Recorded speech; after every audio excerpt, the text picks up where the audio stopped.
Being strong, in the Stoic sense, has nothing to do with appearing fearless, loud, dominant, or emotionally cold.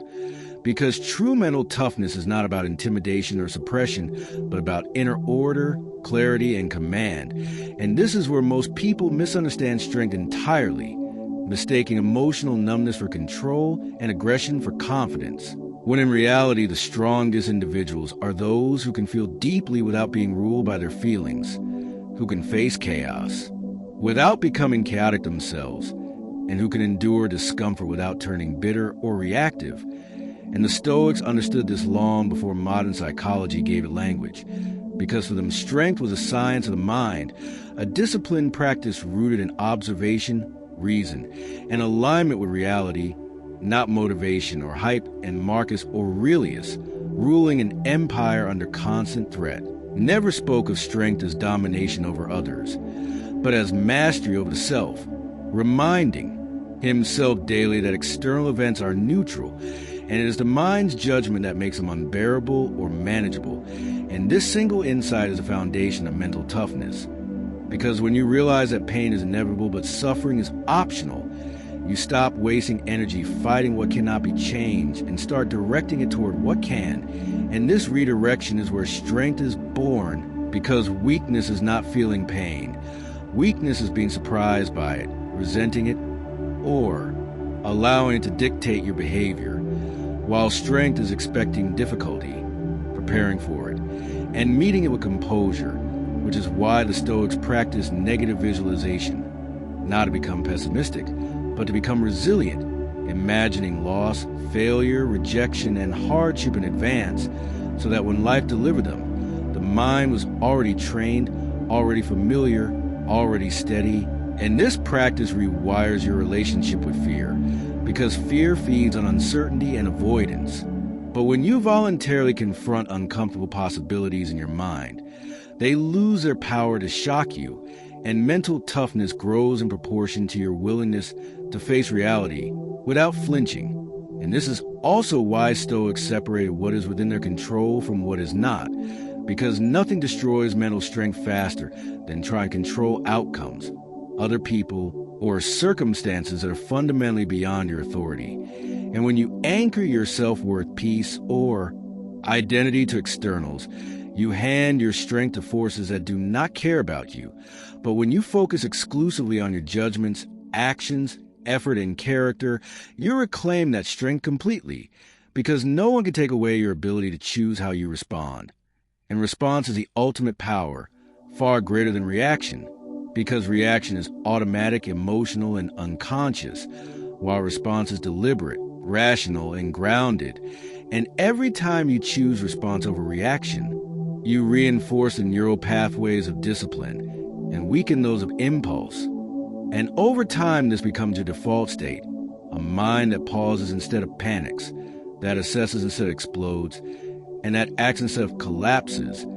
And this is the scientific side of Stoic strength, because repeated behavior reshapes the brain, and the Stoics understood habit as destiny, knowing that you do not rise to the level of your ideals, but fall to the level of your training, which is why they emphasized daily practice over philosophy as entertainment, urging constant reflection, journaling, and self-examination, asking not what happened to me today, but how did I respond, and how can I respond better tomorrow? Because mental toughness is built in the small, invisible moments, not in dramatic crises. And the person who trains composure in traffic, patience in inconvenience, and restraining irritation is the same person who remains calm when life delivers real loss, because the nervous system does not suddenly become disciplined under pressure.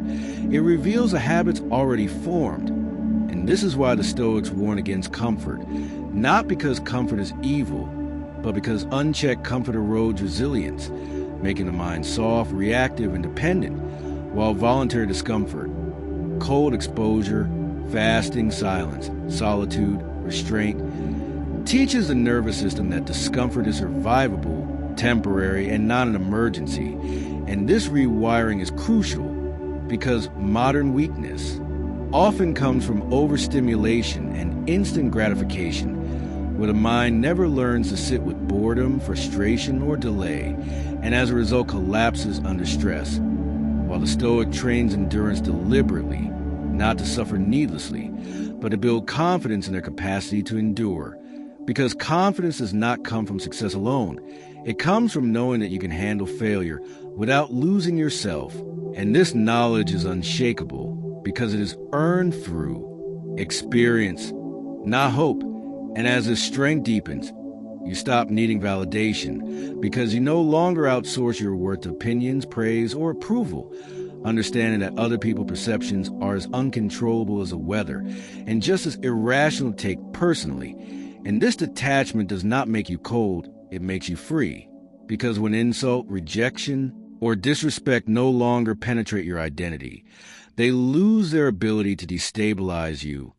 And the Stoic remains, unoffended not because they are superior, but because they understand that offense is a choice, a judgment, a story the ego tells itself, and stories can be rewritten. And this is where mental toughness becomes moral strength, because you stop acting from wounded pride and start acting from principle, choosing what is right over what feels satisfying in the moment. And this is extraordinarily difficult in a culture that rewards emotional expression over emotional regulation. But the Stoic chooses restraint not as repression, but as strategy, knowing that unexamined emotion is a poor guide for action, and that clarity always precedes effective response. And over time, this clarity compounds, producing a mind that is calm under pressure, focused under chaos, and grounded under uncertainty. And this is the true meaning of being strong. Not that life stops testing you, but that tests stop breaking you. Because strength is not the absence of struggle. It is the presence of order within struggle. And when you build this inner order, you become someone life cannot easily shake. Because even when plans fail, people leave, or outcomes disappoint, your core remains intact, guided by reason, anchored in values, and disciplined through practice. And this is the Stoic science of mental toughness. Not quick fix, not motivational burst, but a lifelong training of the mind to remain steady, dignified, and effective no matter what life places in front of you. True Stoic strength is fully revealed not when life is calm, but when it becomes unfair, unpredictable, and relentlessly demanding, because adversity is a laboratory where mental toughness is tested and refined. And this is why the Stoics never prayed for easier lives, but for stronger minds, understanding that comfort dulls awareness while challenge sharpens it. And when difficulty arrives, the weak mind asks, "Why is this happening to me?" While the strong mind asks, "What is this teaching me?" Because the Stoic does not interpret hardship as punishment, but as training, a necessary resistance that builds inner muscle, much like physical strength is built through strain and fatigue rather than ease. And this reframing alone transforms suffering into purpose, because when pain has meaning, it becomes bearable, and when it becomes bearable, it becomes survivable, and when it becomes survivable, it becomes fuel. And this is where most people fail.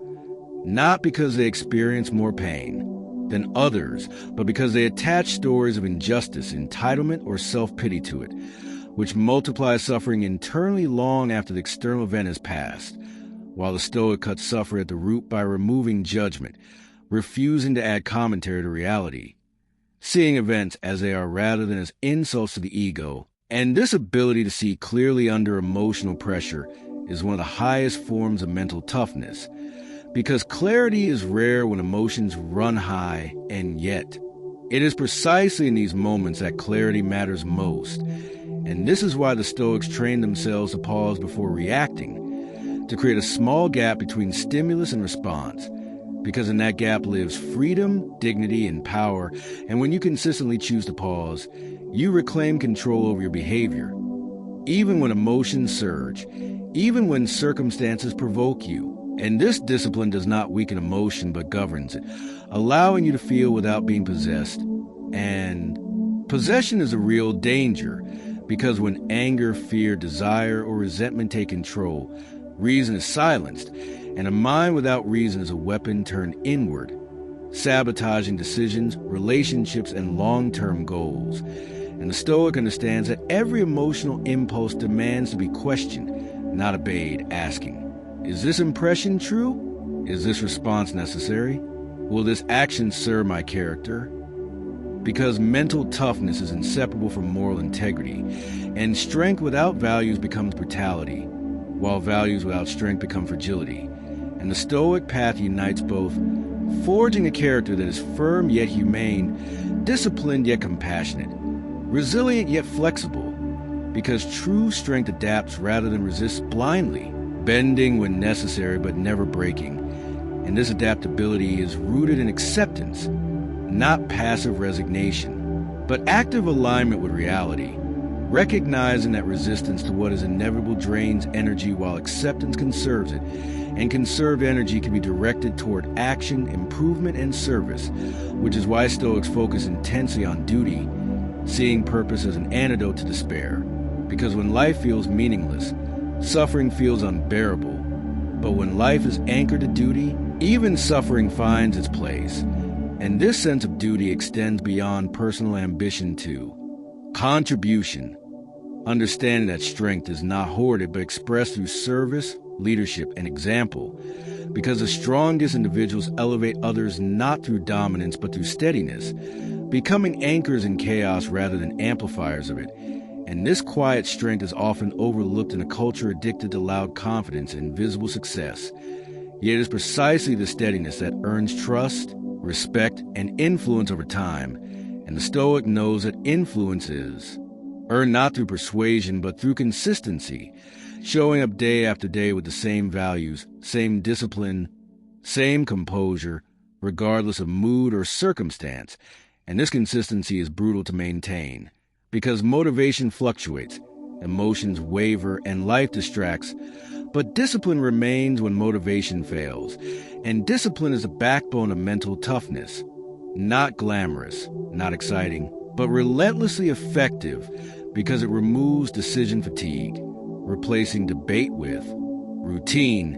And when actions are governed by principle rather than impulse, the mind becomes stable, predictable, and resilient. And this stability is what allows the Stoic to endure loneliness, misunderstanding, and delayed rewards, because they're not dependent on immediate validation, trusting time rather than applause, knowing that character compounds quietly. And this patience is itself a form of strength, because impatience often masquerades as ambition, but in reality it reveals insecurity, a fear that progress is not happening fast enough. While the Stoic measures success internally, asking not how quickly am I advancing, but am I advancing correctly? Because speed without direction leads nowhere, and direction without speed eventually arrives. And this long-term orientation shields the Stoic from envy, comparison, and resentment, poisons that corrode mental toughness within, because comparison shifts focus from self-mastery to external measurement, making peace conditional and fragile, while the Stoic competes only with their former self, understanding that growth is personal, non-linear, and invisible to others. And this inward focus strengthens identity, making it less reactive to praise or criticism, because when identity is rooted in values rather than outcomes, failure does not destroy self-worth. It informs improvement, and success does not inflate ego. It confirms discipline, and this balanced relationship with outcomes creates emotional equilibrium, a calm that persists regardless of circumstance. And this calm is not indifference but confidence, the quiet certainty that no matter what happens, you will meet it with reason, restraint, and resolve. And this is the final expression of Stoic mental toughness, a mind that does not collapse under pressure, does not harden into cruelty, and does not dissolve into despair, but remains centered, alert, and effective, capable of bearing pain without becoming bitter, facing uncertainty without becoming anxious, and enduring hardship without losing dignity. Because to be strong, in the Stoic sense, is not to be invulnerable, but to be unbreakable in spirit, guided by reason, fortified by discipline, and anchored in purpose. And when you cultivate this strength daily, deliberately, and relentlessly, life may still challenge you, but it will no longer control you, because you have learned the ultimate science of toughness, mastery of the self.